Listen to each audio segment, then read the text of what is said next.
You've done the work, you're self aware, and you've built the life. So, why does it still feel like something is missing? It's that quiet, almost imperceptible ache you carry, the one you feel when you pause long enough to notice. I wonder, what is it really asking of you?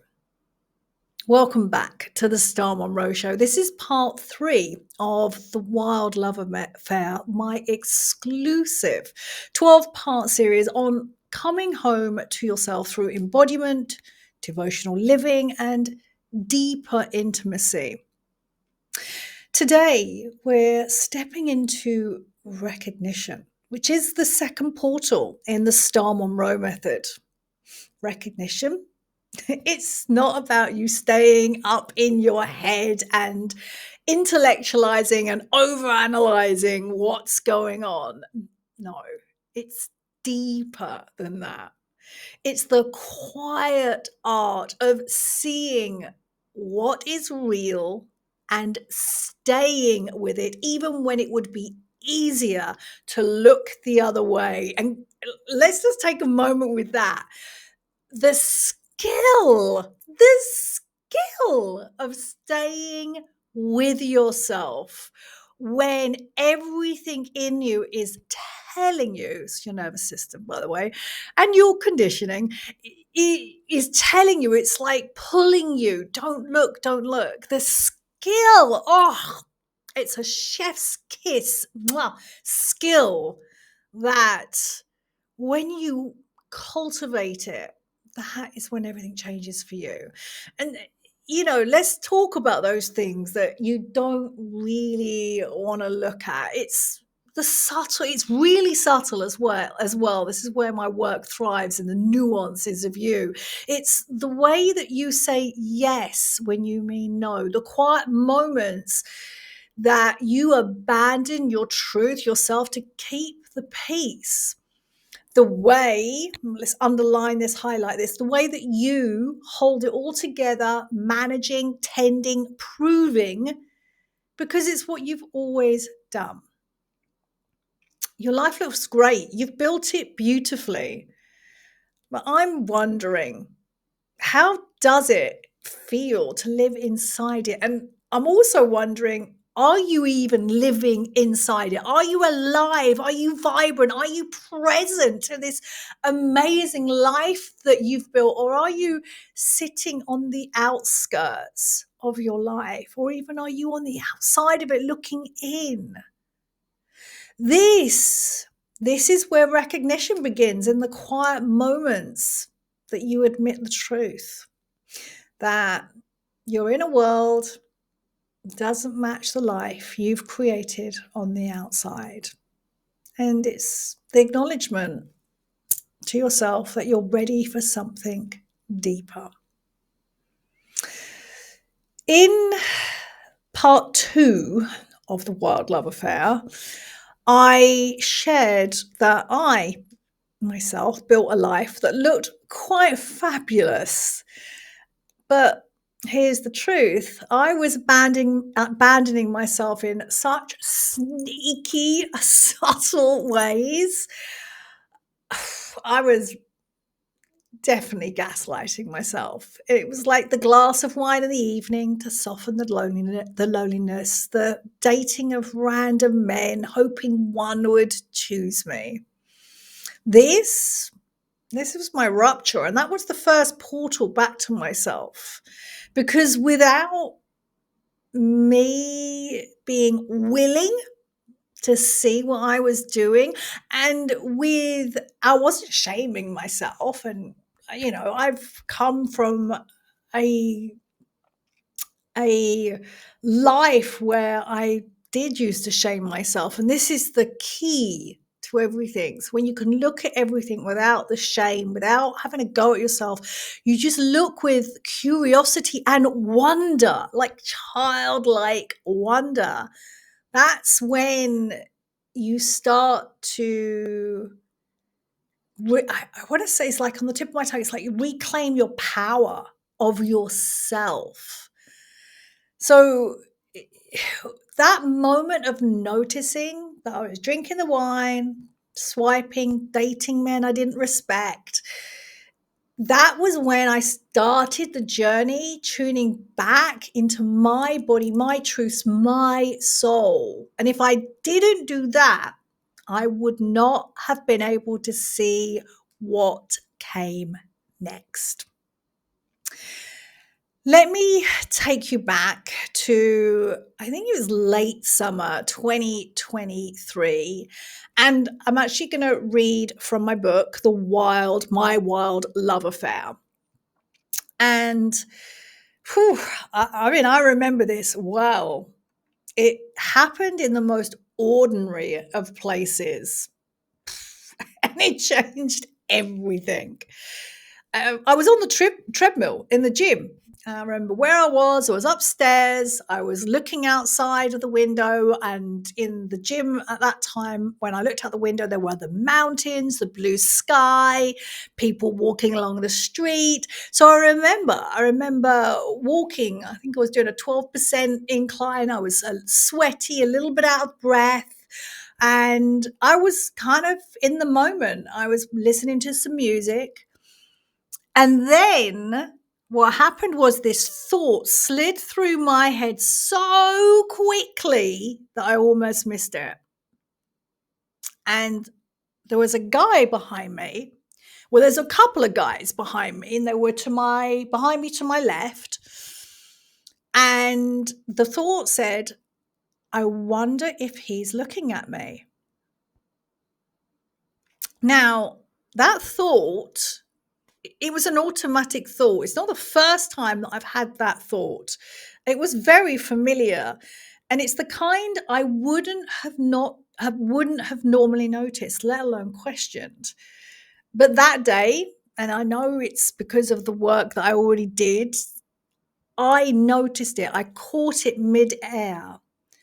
And the moment that happened, something inside me, I would say like the tectonic plates of me moved. Because that voice, that thought, that tiny flash of seeking, I saw it for what it was. I wasn't walking for me. I was still hoping to be seen, still tethering my worth to whether or not a man noticed me. Now, hold on, because what happened next was a complete unraveling. And I was still on the treadmill, and it was literally like my life flashed in front of my eyes. It was the 16-year-old version of me who didn't know any better, who was groomed by a 60-year-old man that did. The 20-year-old version of me, it brings tears to my eyes, who longed to be loved and kept confusing sex with connection. The 35-year-old me who made herself so small, and then also the paradox of this, so fiercely defensive to stay safe in an abusive relationship. And the 40-year-old me who still measured her worth by how many heads she turned. As I said, my life flashed in front of me. A lifetime of being trained to serve the male gaze. I thought I'd left it all behind. Thought I'd done all the work. I was self-aware. I'd done all my healing work. But there it was, still hot-wired into my body. I wasn't just facing an old habit. I was facing like some deep shadow work here. The parts of me that I had buried, disguised, survived with. Do you know what I did next? Well, I hit that red button on the treadmill and it screeched to a halt, and I stepped off it and I stood there. There was a mirror next to that treadmill, and I caught my reflection in that mirror and I whispered to myself, I whispered, you have to see yourself. You have to see yourself. It was a moment. My heart was racing. My hands were shaking. And I stood there. I felt like I was frozen to the spot and sort of suspended in something that felt like grief and clarity all at once. I wasn't just witnessing a pattern, I was inside the grip of it, seeing it clearly. Woo, and there was nowhere to hide from this patterning, this wiring anymore. That moment cracked something open in me. As I said, it's like the tectonic plates in me shifted. This was a deep recognition.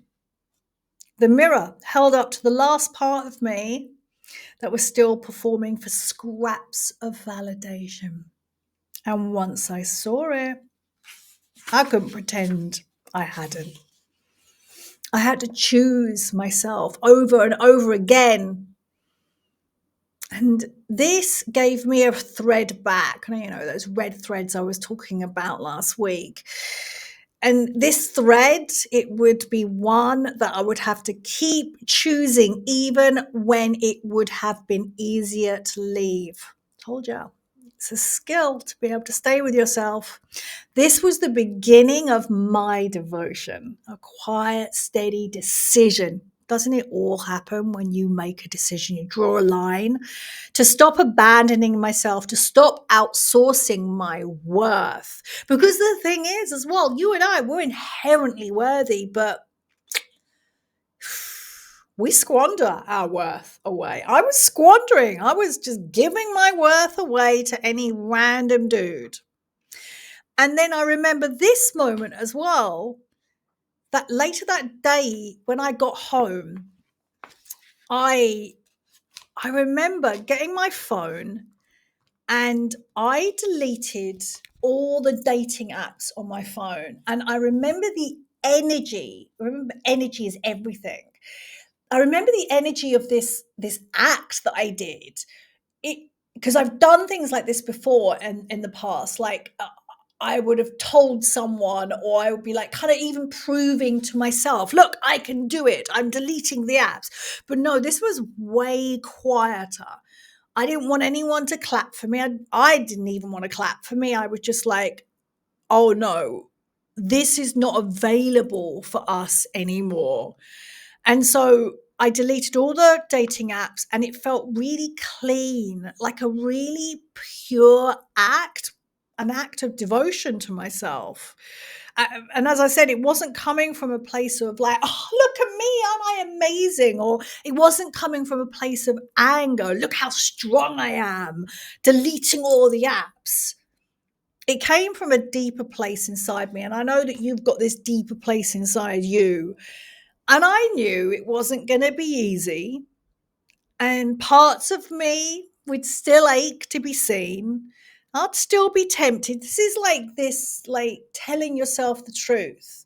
I'd still be tempted to reach for that old familiar comfort of attention, but I couldn't unsee what I'd seen. Now, if I bring us into this present moment, I'm 2 years on since that moment, and my life has dramatically changed.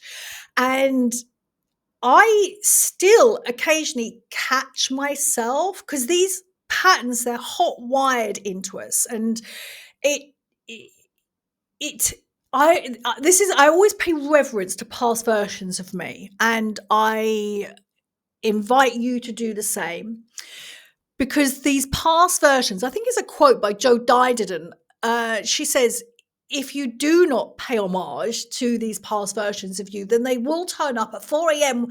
in the morning, knocking at your door, going, excuse me, you haven't taken any notice of us, you're ignoring us. And that's when these parts in you cause a ruckus again.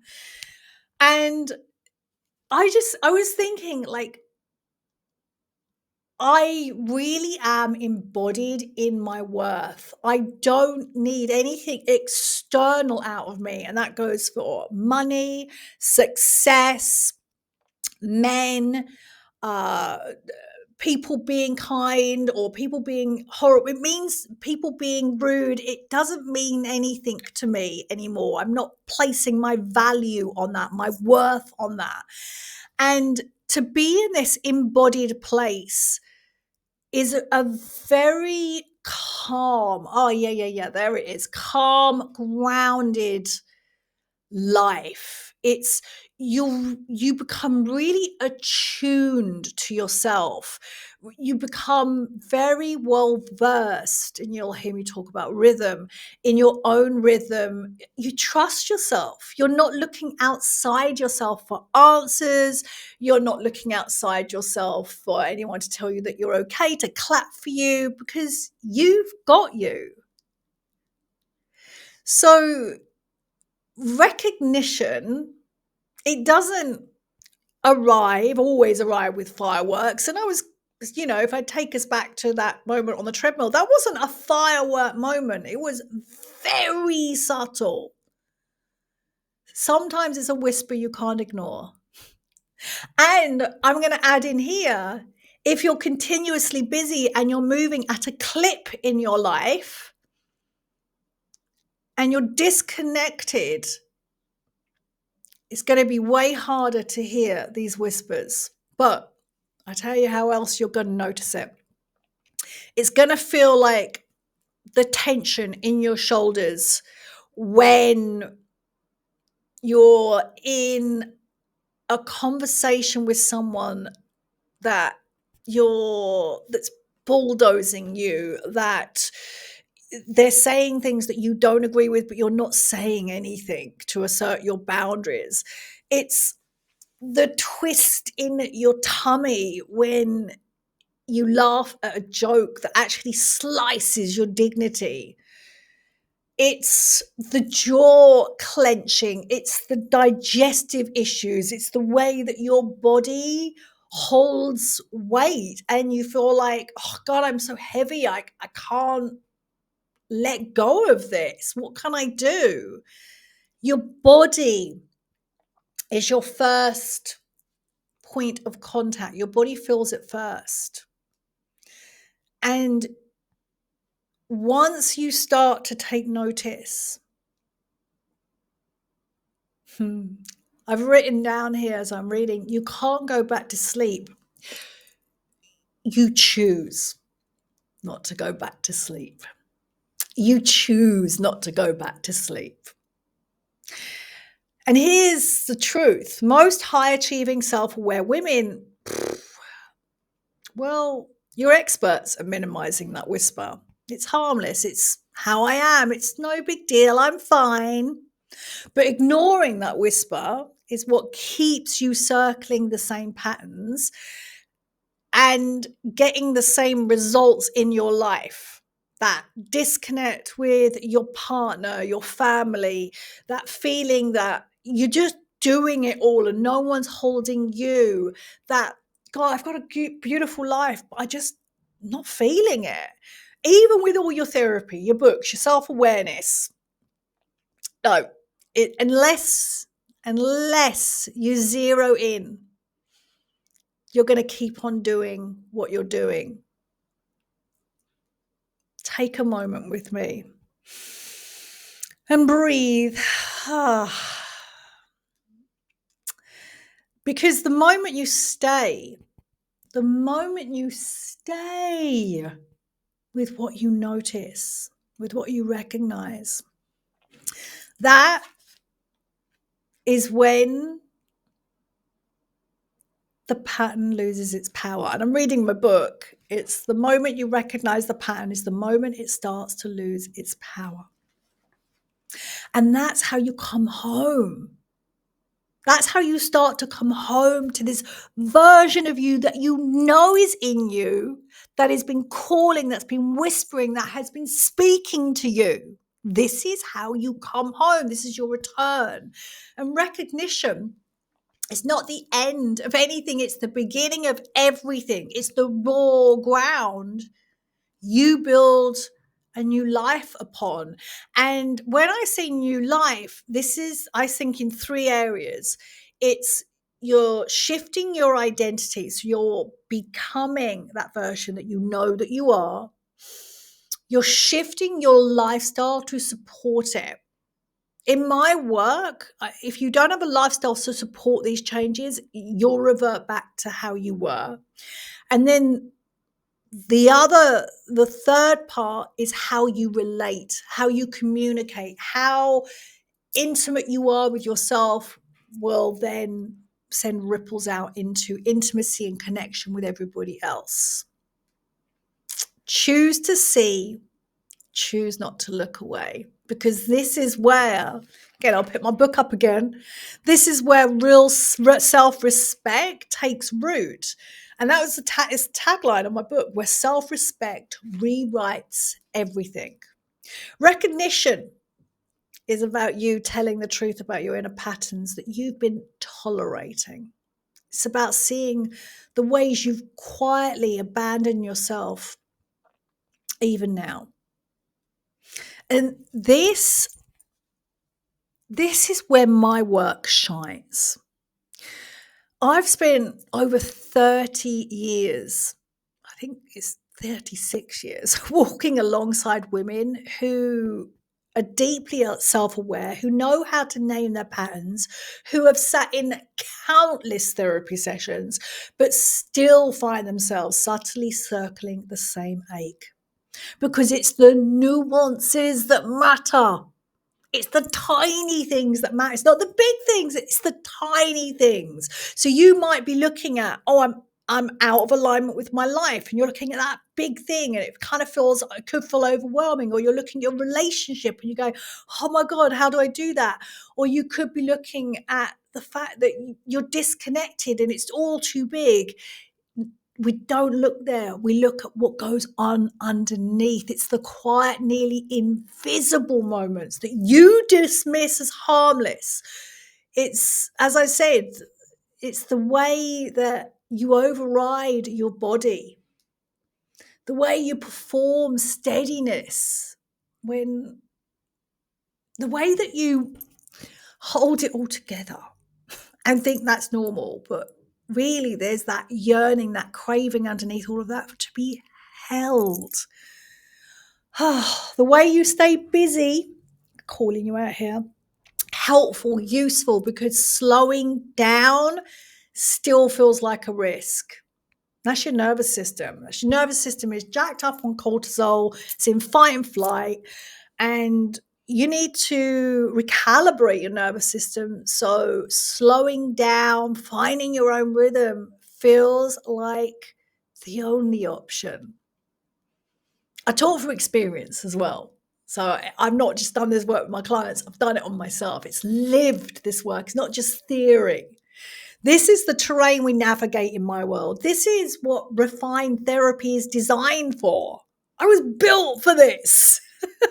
The micro moments of self-abandonment that shape your days, your relationships, your sense of self, the subtle but relentless ways you keep yourself from the depth, the connection, the intimacy you say you want. Here's a question for you. Write it down. Ponder over it. Allow the answers to find you. I always step back from self-inquiry questions. I'll write them down, and actually I'll give you a little tip here. Write it down on a post-it or a beautiful piece of paper and put it by your bedside and read this last thing at night, and then allow your subconscious to find the answers. Where are you quietly abandoning yourself for approval?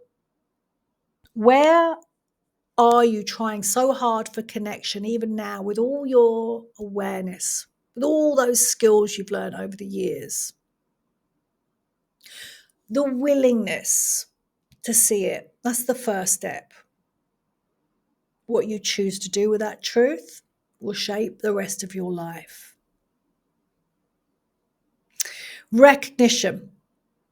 It's the second portal inside the Star Monroe Method, the same method I share inside my book, My Wild Love Affair. Now, my book, it's not another self-help book. It's going to lie on your bedside table gathering dust. It's an active mirror to where you are in your life right now. Read it. Let it wake you up. Let it reflect back to yourself. And if you want to put the work into practice and create your very own devotional life, join the waitlist for the School of Devotional Living. We start in September. And indeed, if you're looking for bespoke, intimate guidance and therapy, apply for private mentorship. This is for the woman who is done abandoning herself to maintain love and success. I'm just pausing there. Done abandoning herself to maintain love and success, and is ready to experience deeper connection, honest intimacy. Roll that around your body. Honest intimacy and a life that deeply reflects who she is. Everything you need is in the show notes. Until next time, in devotion.